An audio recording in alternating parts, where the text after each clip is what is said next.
Hello दोस्तों, हमारे YouTube channel बंदेवी study में आपका स्वागत है। आज हम आपके लिए जनवरी से 1 अप्रैल तक 2025 तक की प्रमुख घटनाओं पर आधारित 20 महत्वपूर्ण करंट अफेयर्स और स्टैटिक जीके के प्रश्नों को लेकर आया हूं, जो 10 करंट अफेयर्स और 10 स्टैटिक जीके के प्रश्न रहने वाले हैं। तो आप हमारे वीडियो में लास्ट तक ज़रूर बने रहिए कि यह जो भी आपके भविष्य में होने वाले एग्ज़ाम है, उन सभी एग्ज़ाम के लिए बहुत ही महत्वपूर्ण वीडियो यह साबित होने वाली है।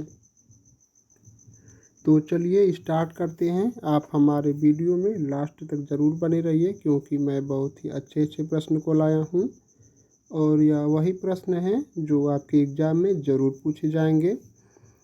प्रश्न संख्या 1, किस कंपनी ने भारत की पहली इलेक्ट्रिक वर्टिकल टेक ऑफ और लैंडिंग EVTOL एयर टैक्सी 0 का अनावरण किया है?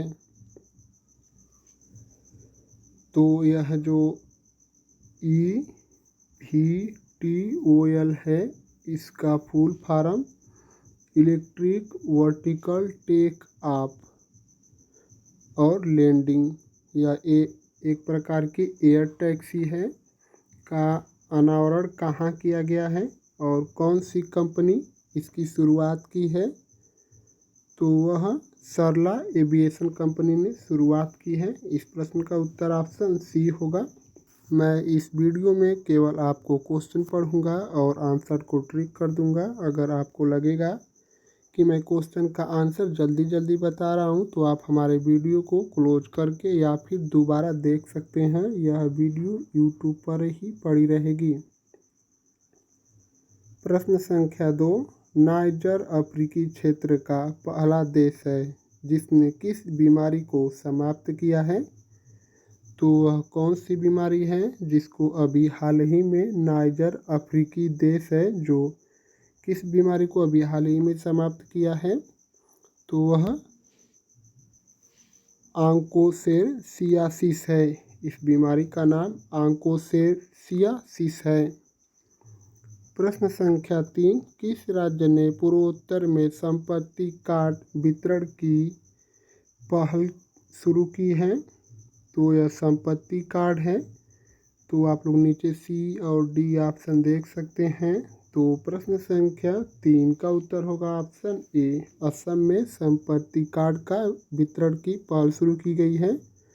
जो यह संपत्ति कार्ड है, इसका अर्थ है कि जो मकान मालिक है, इस जैसे कोई भी मकान है, उसका असली मकान मालिक कौन है, इसलिए इसका संपत्ति कार्ड वितरण किया गया है। यह पहली बार असम में किया गया है, अभी हाल ही में। प्रश्न संख्या 4, कौन टीम इंडिया के नए बैटिंग कोच बने हैं? तो अभी हाल ही में कौन टीम इंडिया के नए बैटिंग कोच बने हैं? उनका नाम क्या है? तो उनका नाम है VVS लक्ष्मण। जो VVS लक्ष्मण है, यही इनका नाम है। तो यह ऑप्शन डी में है। प्रश्न संख्या 4 का उत्तर होगा ऑप्शन डी।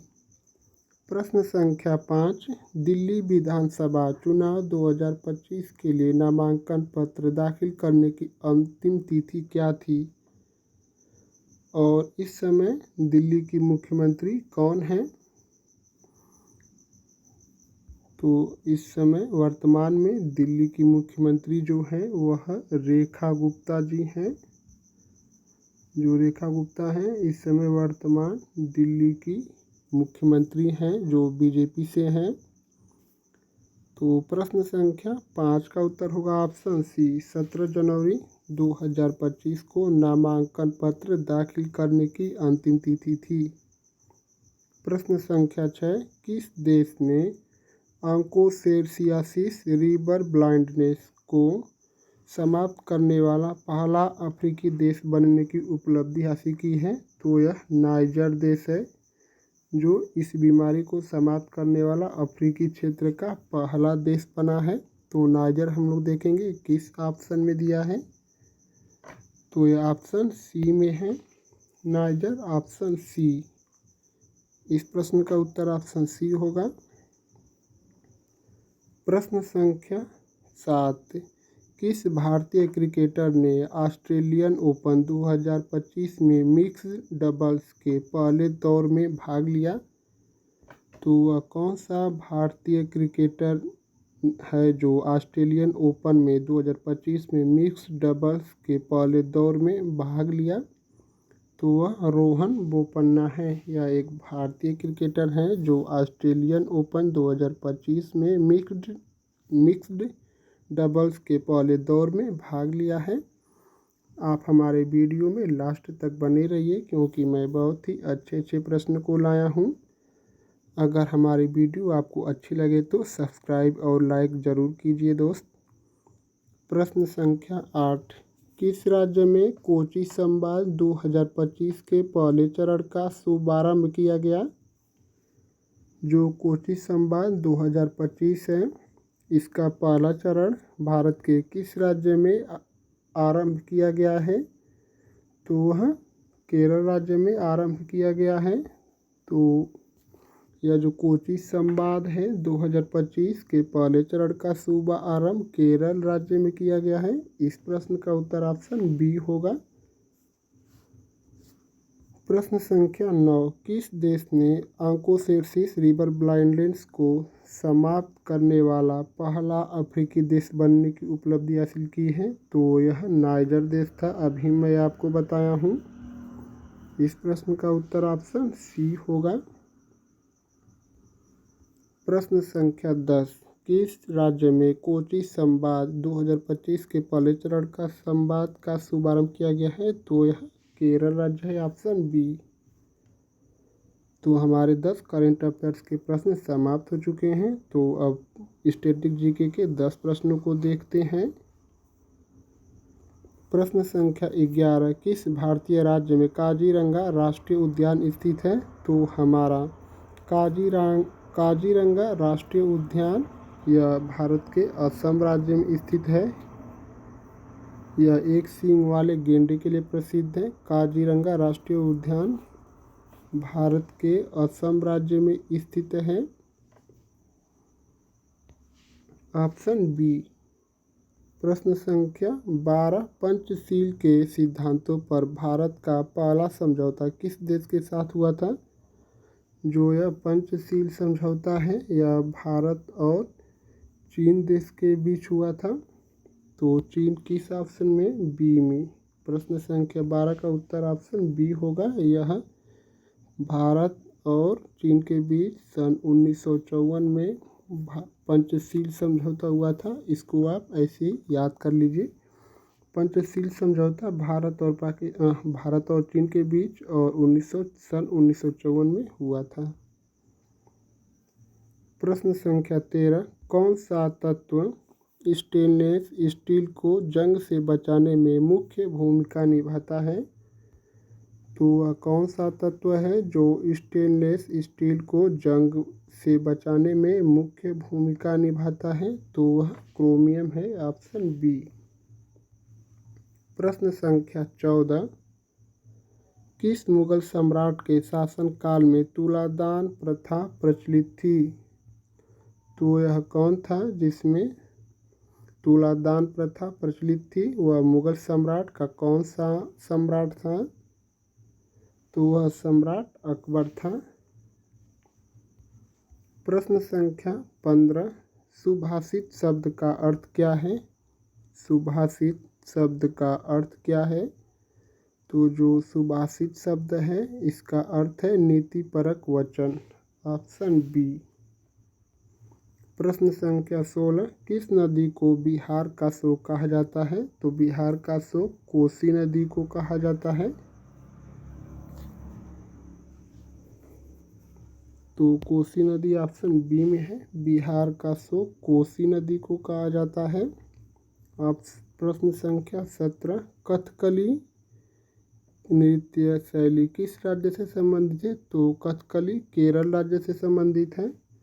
आप अच्छे से याद कर लीजिए, यह जो केरल है यह कथकली से संबंधित है। और आपसे पूछेगा यह कथक कथक लोक नृत्य भारत के किस राज्य से संबंधित है? तो यह उत्तर प्रदेश से संबंधित है। कथक उत्तर प्रदेश और कथकली केरल राज्य से संबंधित है।